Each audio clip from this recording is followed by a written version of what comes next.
CDC. These changes were absolutely necessary adjustments to restore the agency to its role as the world's gold standard public health agency with the central mission of protecting Americans from infectious disease.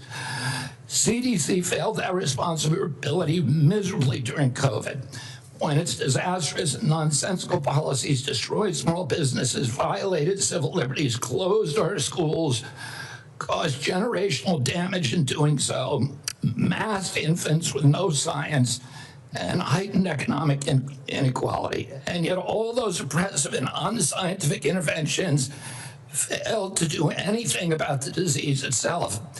America is home to 4.2% of the world's population, yet we had nearly 20% of the COVID deaths. We literally did worse than any country in the world. And the people at CDC who oversaw that process, who put masks on our children, who closed our schools, are the people who will be leaving. And that's why we need bold, competent, and creative new leadership at CDC. People able and willing to chart a new course. As my father once said, progress is a nice word, but change is its motivator, and change has its enemies.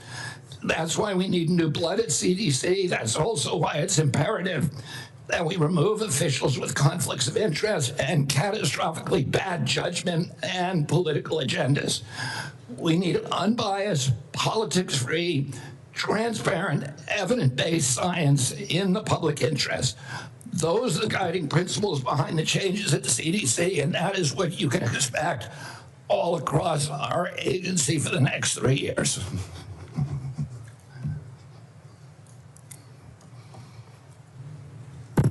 Thank you very much, Mr. Secretary. I'll begin with the questioning. And one of the first things I'd like to talk to you about is actually something that is under the auspices of CMS. And I spoke with Dr. Oz last night about this. I'm sure you're very familiar with it, though. And that is that in the One Big Beautiful Bill, there's a lot of attacks right now going on publicly about hospitals are in trouble.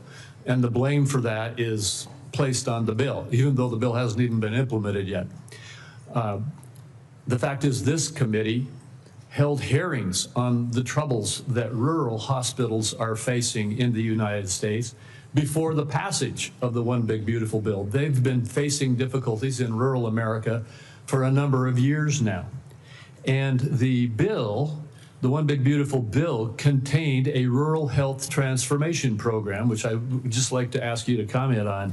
This is the program which allocated $50 billion over the next 5 years to our rural community hospitals in the United States to help them deal with some of the financial crises that they are facing and transition to more stability.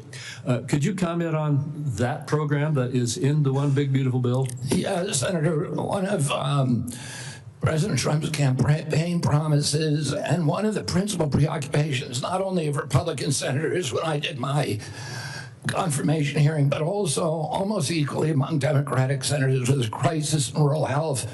We've had 120 rural hospitals close over the past 10 years. These institutions are not just delivering health access to rural Americans, but they are economic centers, they are cultural centers for those communities. They are often the largest employer. They are the highest paying jobs, and they are the centerpiece for those communities. So when they die, the communities collapse. And President Trump promised to do something about that, and he has delivered on that promise. Right now, we spend about 6% of Medicaid funding is sent to rural hospitals, a very, very tiny slice, and that's one of the reasons they're in trouble. President Trump has now allocated through the One Big Beautiful Bill $50 billion, so $10 billion a year over the next 5 years. What we give to rural hospitals, that 6% represents $19 billion a year. So we're increasing that by $10 billion. So we're infusing more than 50% increase in the amount of money that is going to rural communities over the next 5 years. There's never been anything like that in history. It is the biggest investment, and it should stem this hemorrhage. Well, thank you. I appreciate your giving clarity to that, because it is frustrating to see these continuous allegations that the difficulties that our rural hospitals are facing all were created in the last few months when we passed a bill, when we've been holding hearings in this committee about these problems. And in the bill that we passed, we gave a $50 billion boost to, as you indicated, increase by 50% the federal support for our community rural hospitals in the United States. And I think that the hospital owners understand that.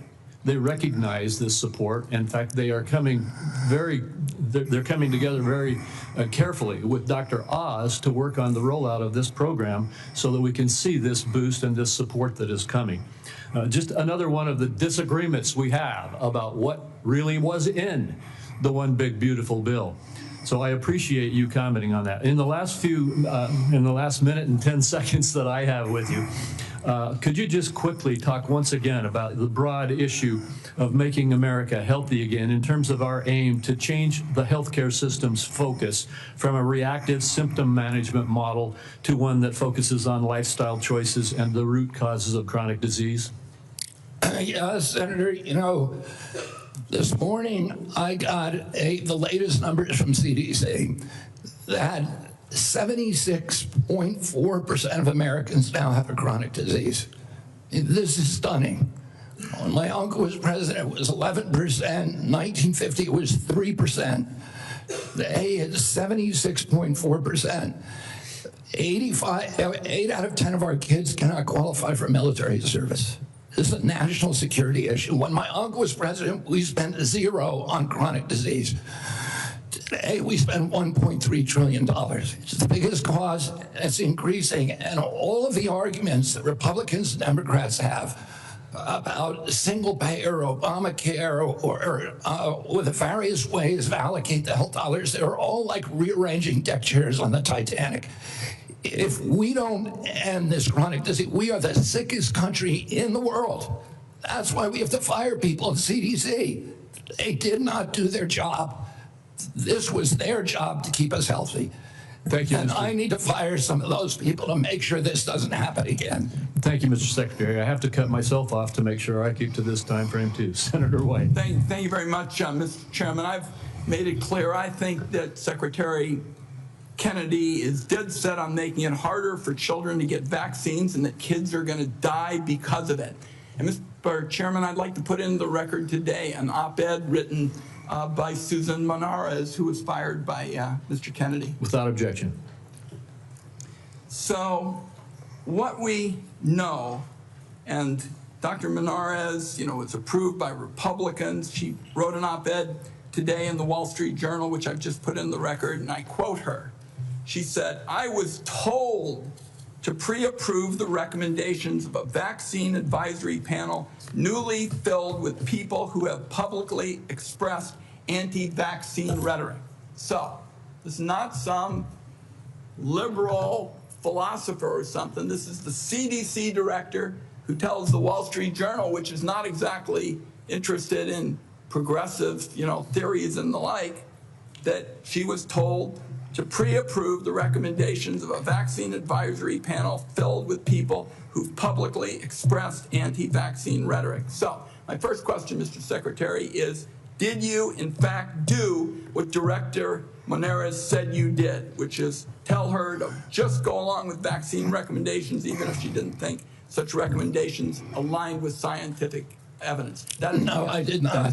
That's a yes or no. So you have an opportunity to call her a liar if you say that you didn't do it, but I'd like to see you respond to this. No, I did not say that to her. And I never had a private meeting with her. So there are witnesses to every meeting that we have, and all of those witnesses will say, I never said that. So she's lying today to the American people in the Wall Street Journal? Yes, sir. Okay. Let's talk now about what's coming up, because I've made it clear what I've thought about the 203 days with my colleague, Senator Also Brooks. In 2 weeks, CDC's Advisory Committee on Immunization Practices will meet to make decisions about critical vaccines that protect us against hepatitis B, measles, and more. The committee's got a profound impact on vaccine access, but these aren't ordinary meetings. You stacked the deck to ensure the panel bends to your views. In June, you fired all 17 committee members who were respected scientists and doctors. You replaced them with non-experts, vaccine skeptics, and conspiracy theorists. As a result, this critical advisory panel has lost scientific credibility. After years, colleagues, we spend so much time not looking at this as Democrats and Republicans, but as good science and scientific credibility. And now the American